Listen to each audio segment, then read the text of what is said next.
Moses was a basket case from the beginning, when the sweet little guy was set adrift in what must have been the high seas to him. Saved by his new step-parents-to-be, he was to become a merciless killer of many tribes.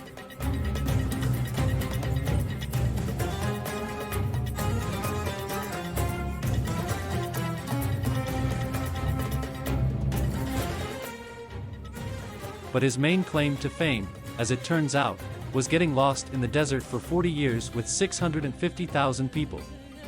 Being a man, he couldn't and didn't ask for directions, and God certainly wouldn't give him any.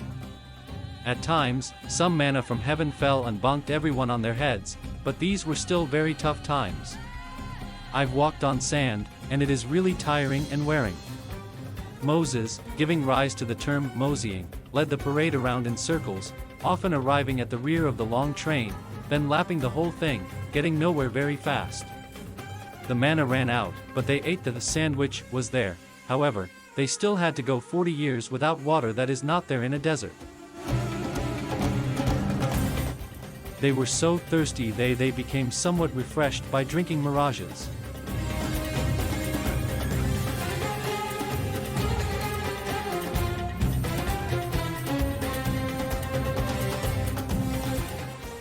No archaeological traces remain of the sand trek, but the Bible says they were there for 40 years. They were also immutable on a fixed and flat earth.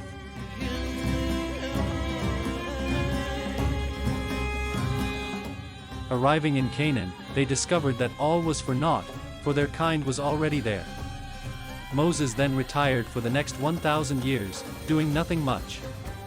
I think he's still alive somewhere.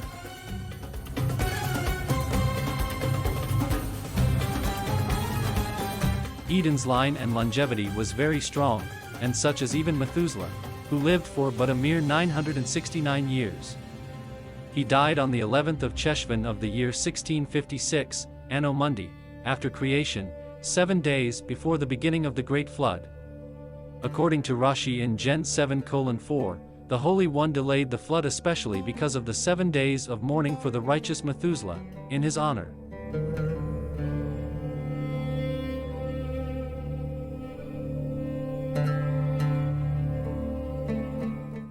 Methuselah was son of Enoch, and the grandfather of Noah.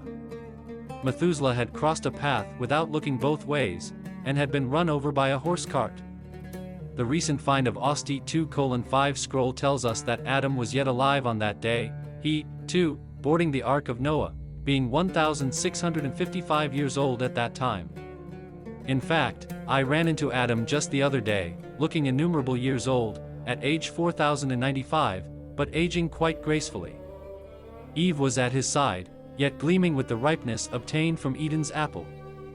They revealed to me the formula for true apple cider, which would result in an elixir, not a vinegar. Eden's sinful apple, the cause of it, made for harsh apple cider, but, when it was heated with sulfurous brimstone it soon turned smooth, the hell boiled out of it. Adam was still going strong, but one day he didn't look both ways when crossing the street and was run over by a truck. Eve found a new guy the very next day, a senior citizen. Day, Bible study class. We've located the Garden of Eden.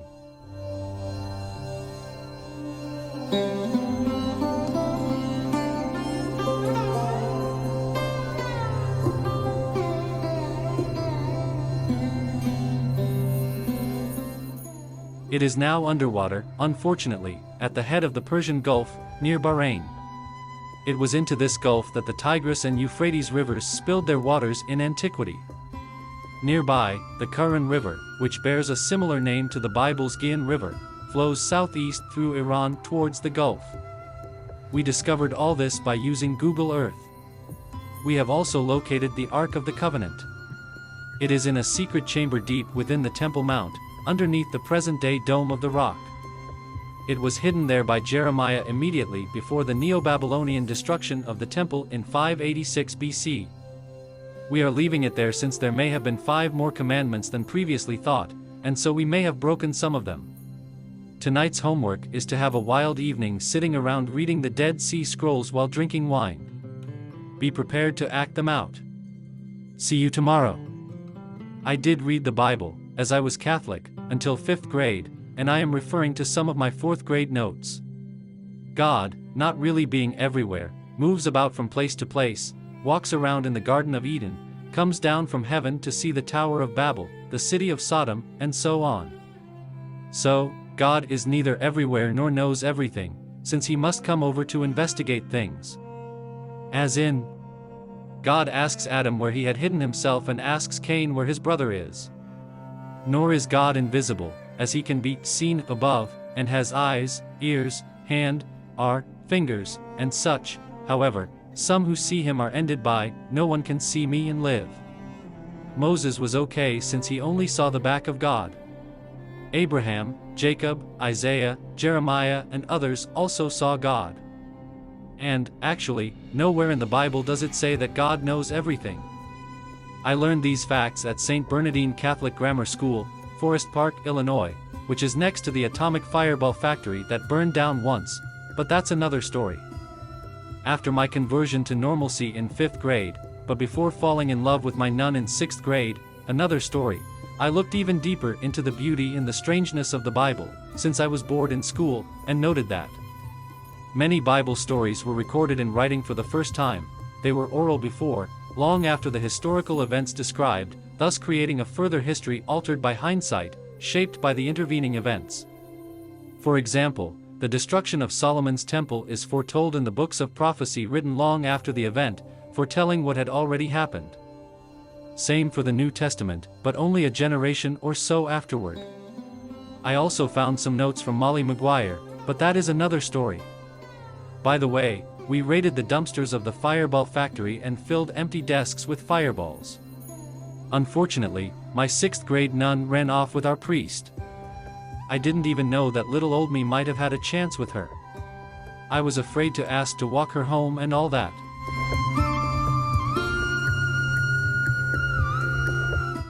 In 7th grade, they separated the girls from the boys, and so we all just got all the hotter for each other, then meeting after school but that's another story. The original text of what was to become one of the Bibles that we might own today was actually translated numerous times, with each new generation imposing its own political and religious agenda on it. 8th grade notes. So, my notes say that Exodus looked somewhat suspicious, 600,000 men, along with women, livestock, and children, wandering around for 40 years in an arid wasteland, just because Moses, being a man, wouldn't ask for directions. Also, there was no archaeological trace, so probably it was just a small thing that got way exaggerated. As for a conquest of Canaan, full of original Israelite conquerors, it was really like, we have met the Canaanites and they are us. As for David writing so many psalms, he didn't really, for the Hebrew word for, of, really meant, for, as in for David. Please don't be late for class tomorrow. Pseudo-Bible lessons. Were the Homo sapiens series of near-men and proto-humans merely a lucky result of the extinction of the dinosaurs and 95% of all species by asteroids or some such? Or did God send the asteroids? If he could send plagues of locusts then, why not?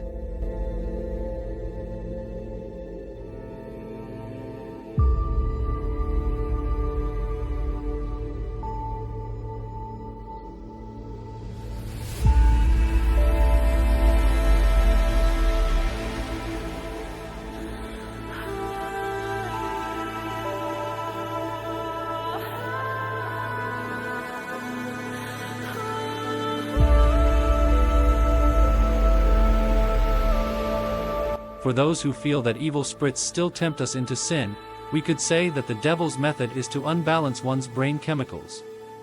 Not fair? Well, don't expect fair from a devil. Religion can always adapt to new information, as it did with evolution and the asteroids above. So, the infant species of Homo sapiens continues forward, some ahead of their time and some way behind. It is not totally unexpected that many will arrive at evil, and that's saying they won't change this. Some will obsess on winning the Olympics or being great at something, doing little else along the way. Some will go into depressions and do bad things. Some will get so anxious that they will hit their children and spouses, and many will slip into the sitcom life of being selfish. This is human nature as it really is.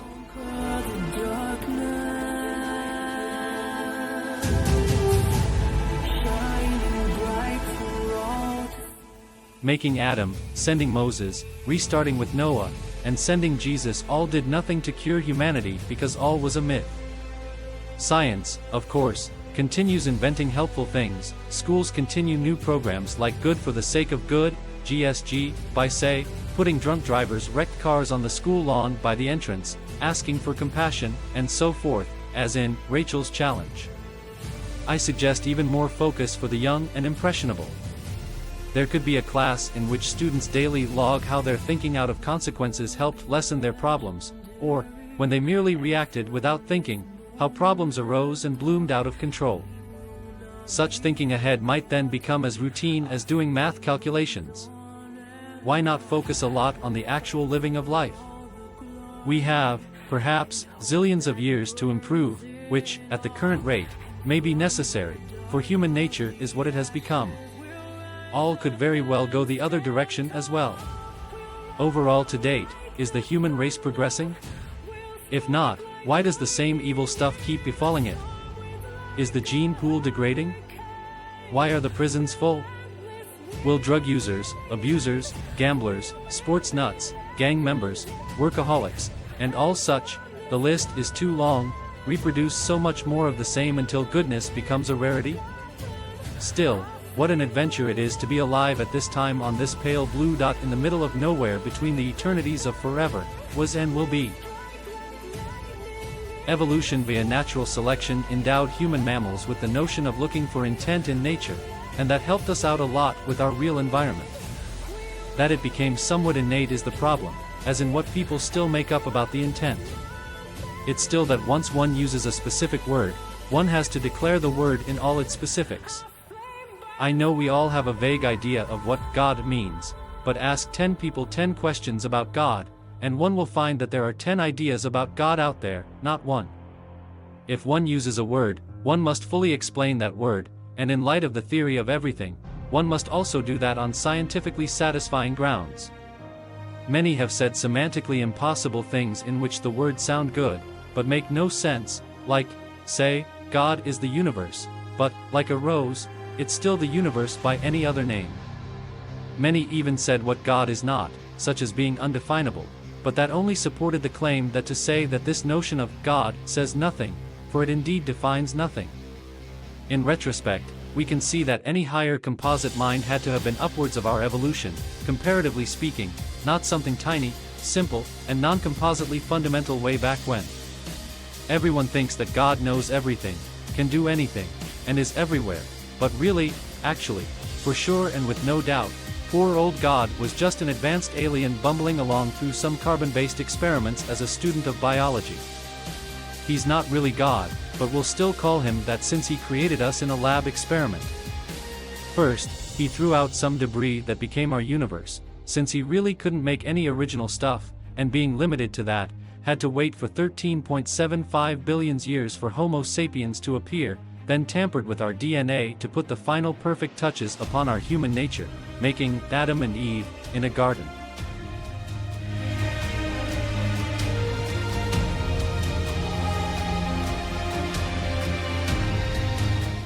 Well, old God, not really knowing diddly squat, was mighty darn surprised when his human nature design immediately flubbed when they ate an apple forbidden to them. Geez, thought God, you tell them not to touch something and that's the first thing they do. So he threw them out of the garden to see if that would help. It didn't, and God was surprised, but we all were mostly fruitful and so multiplied into the millions. God waited around, thinking that surely some more evolution of his new DNA masterpiece would do the trick. It didn't, surprise, surprise, so God found the best man on earth, Noah, and his family, saved him and killed all the rest of humankind. Things would surely improve now, for this was like breeding.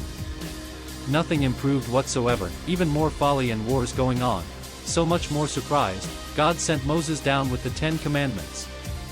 This would help change the masses. Well, things did change, they got worse, and so God, shocked at this turn of events, sent many plagues of locusts to scare them into shaping up. This did not work and God was utterly astounded, so God sent some prophets, but nothing much changed. "Darn," said God. God then sent Jesus to preach goodness, but they crucified him. Wars, stealing, murdering, plundering, and name-calling continued unabated, different religions even warring against each other. This was all really getting out of hand. God sent even more prophets, such as Bab. No effect. Shock and surprise. Earth's problems got worse. The Nazis almost conquered the world. 11 million died in camps. God, of course, was limited, apparently, and could do nothing to help. Finally, God, realizing that his experiment was hopeless, turned in his lab report and soon flunked the course. This is a true story handed down from some ancient historians who knew everything.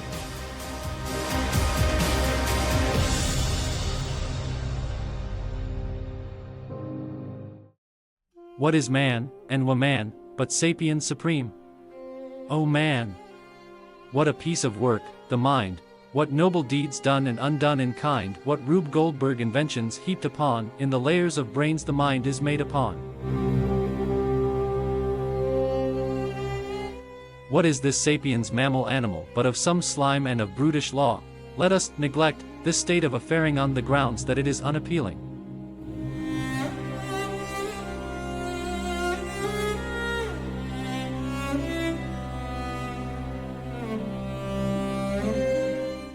So, then, we are spun of the eternal golden braid, those windings of truth, love, and beauty made from the goodness of purity immortal, the theory of everything singular portal.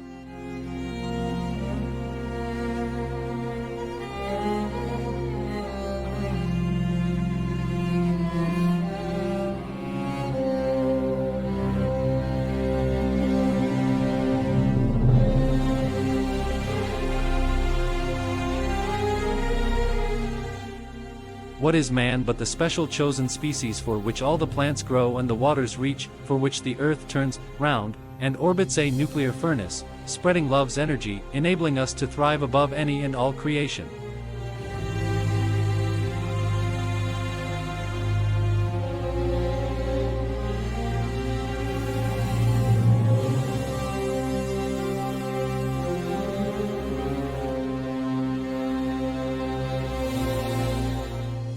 What is man but the only bloom for which all the 13.7 billion years of evolution and love have occurred, in a predetermined random yeast to form and flower such a vainglorious beast?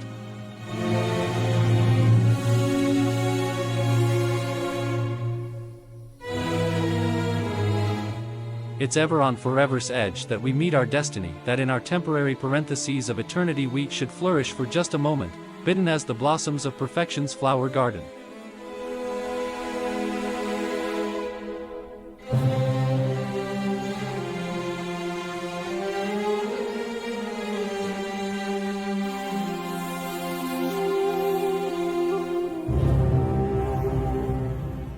A 100 trillion stars and countless shores were built to light our universal nights explored, 40 million other lower species, too, the all might placed about our world, merely for our delight.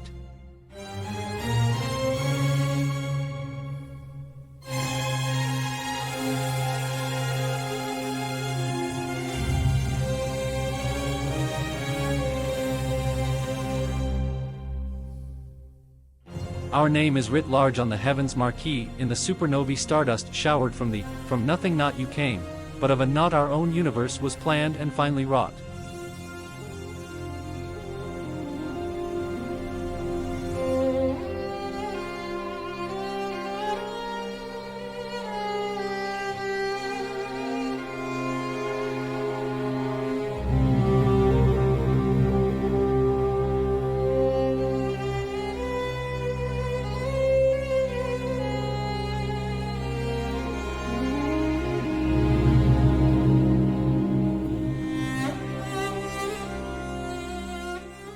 A starring role we play in this reality show, every atom spinning fine just for us to know, our ancestors rising, falling, for us to stand upon, oh man.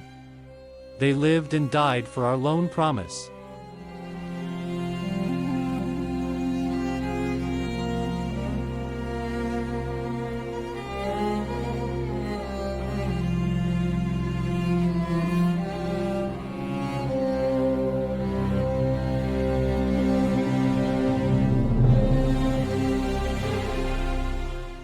every shaft of light shines with us in mind, thus it beams forth our beginning and our end, in and of God's hidden and heavenly shrine. O life, we cherish being, that of yours and mine.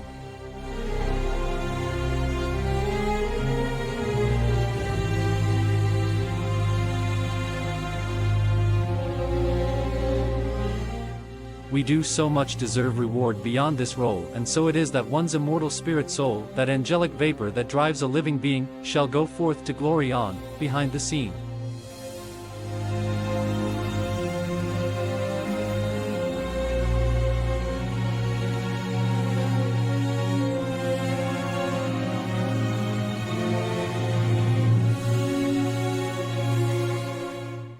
We are not merely some mammally organic luck, but purposely evolved on this planet, near a star, in that intended long and winding mindless birth of slowly drifting time, dust, and selection by death, that ever sifted the best from the rest, sapiens.